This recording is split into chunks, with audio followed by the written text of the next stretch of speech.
गणनायकाय गणदैवताय गणाध्यक्षाय धीमहि गुणशरीराय गुणमण्डिताय गुणेशानाय धीमहि गुणातीताय गुणाधीशाय गुणप्रविष्टाय धीमहि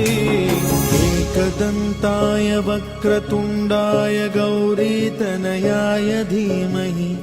गजेशानाय भालचन्द्राय श्रीगणेशाय धीमहि